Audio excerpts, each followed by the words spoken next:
ব্যর্থতা এই শব্দটির সঙ্গে হয়তো আপনি অনেক আগে থেকেই পরিচিত, কিন্তু আপনি কেন ব্যর্থ হন, কিভাবে ব্যর্থ হন, এর কারণ কি, এগুলো কি কখনো ভেবে দেখেছেন? তো চলুন আপনাকে এই অজানা কারণগুলো সম্পর্কে আপনাকে আজকে কিছু জানিয়ে দিই।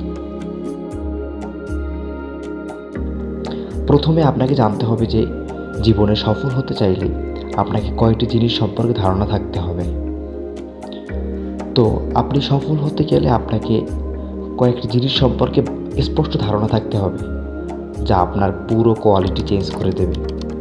তো সেই কোয়ালিটিগুলো কি কি, চলুন জেনে নেওয়া যাক।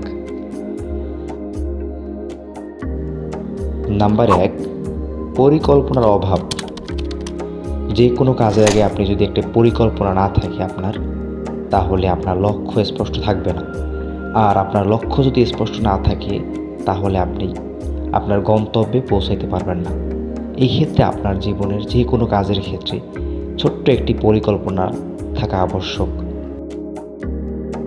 যা আপনার জীবনের সফলতার ক্ষেত্রে অনেক প্রয়োজনীয় একটা জিনিস।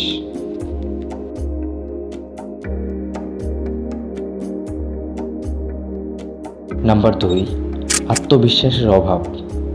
দেখুন, আপনি যখন একটি কাজ শুরু করবেন তখন আপনার মনে হতে পারে যে আমি এটা কি পারবো নাকি পারবো না, কিন্তু আপনার নিজের উপর বিশ্বাস রাখতে হবে যে এটা আমি অবশ্যই পারবো। নাম্বার 3, পরিশ্রমের অভাব।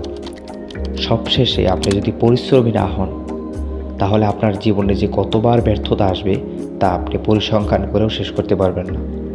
তাই অলসতা পরিহার করে পরিশ্রমকে বেছে নিন, তাহলেই দেখবেন যে আপনি সফলতা নামক শব্দটির সঙ্গে পরিচিতি লাভ করতে পারবেন।